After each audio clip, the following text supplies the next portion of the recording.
Halo, Assalamualaikum warahmatullahi wabarakatuh. Bertemu kembali bersama saya dalam sharing selepas praktek. Pada kesempatan kali ini, saya berpraktek gigi waktu itu, tapi ternyata pasiennya sakit jantung. Nah, kenapa sih? Pertanyaannya gini. Pertanyaannya si pasien adalah, apakah bisa sakit gigi menyebabkan sakit jantung?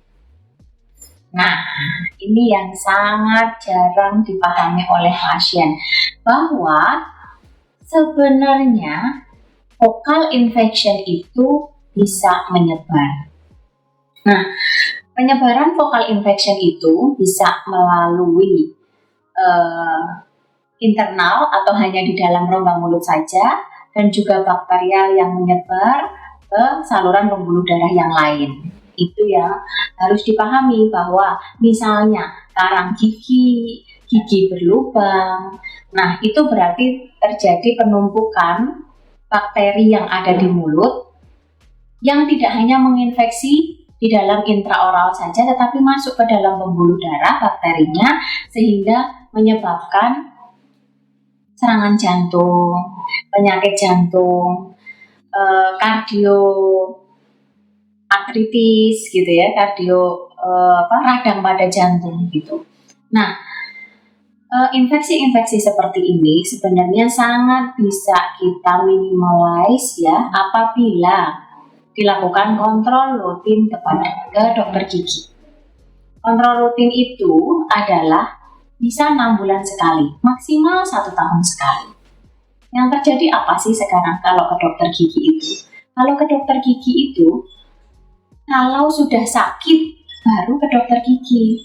Nah, sudah terjadi infeksi pada jantung, endokarditis itu tadi, ya kan? Ternyata disebabkan karena vocal infection atau infeksi di dalam rongga mulut yang menyebar melalui pembuluh darah. Akhirnya terjadilah serangan jantung. Harus minum obat-obatan jantung. Akhirnya seperti itu ya.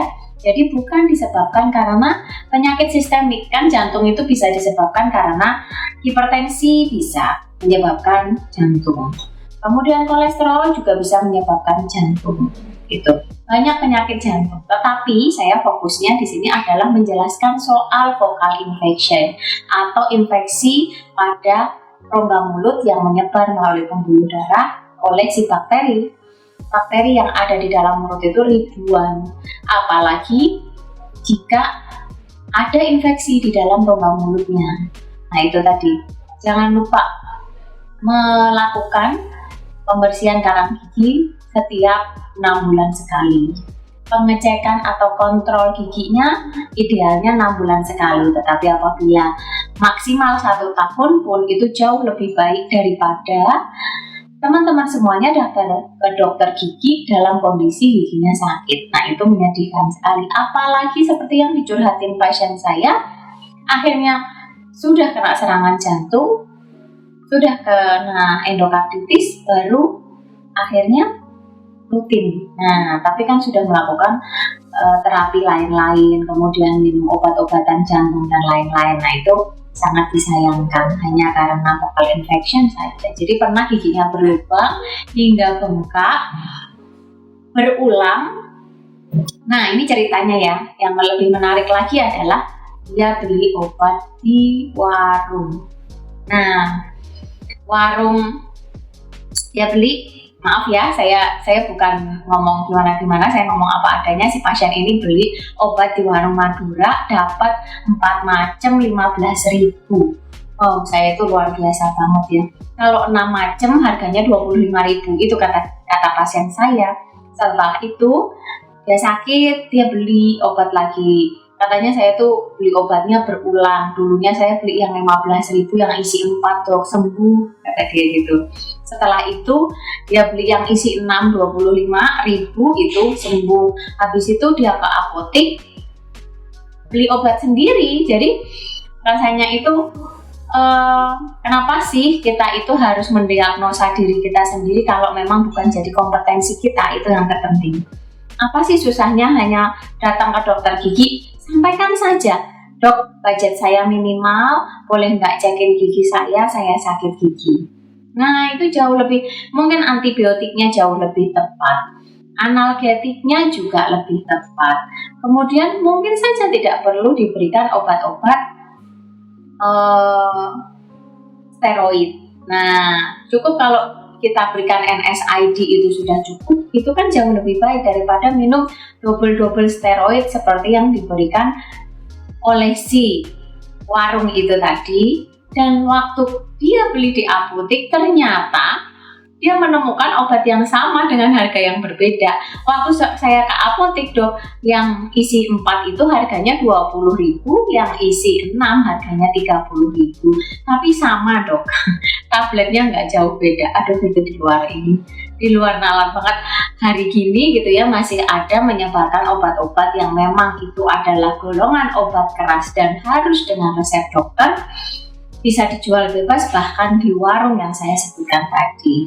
Apotek pun seharusnya tidak bisa mengeluarkan obat yang antibiotik yang level K merah gitu. Jadi jangan mendiagnosa diri sendirilah. Kita aja untuk bisa mendiagnosa harus sekolah sekian lamanya, harus mempunyai gelar dokter yang akhirnya berlisensi melakukan praktek kedokteran sehingga bisa mengeluarkan sebuah diagnosa. Nah, ini dia hanya bertanya, apalagi itu ke warung, gigi saya pembuka sakit. Oh iya, dikasih pilihan obat yang isi 4 dan isi 6 itu tadi. Udah ada macam-macam. Nah, itu saya nggak tahu karena sudah terbuka isinya, itu tablet-tabletnya sudah terbuka. Ya, itu kira-kira. Jadi kalau ditanya apakah sakit gigi bisa menyebabkan sakit jantung, saya jawab bisa.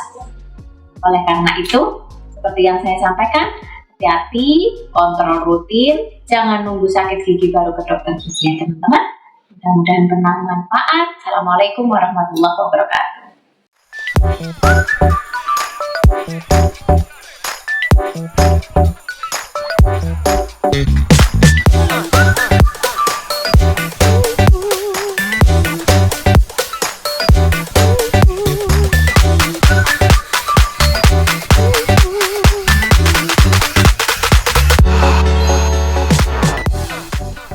Acara ini dipersembahkan oleh Libon Beauty, Nature and Health.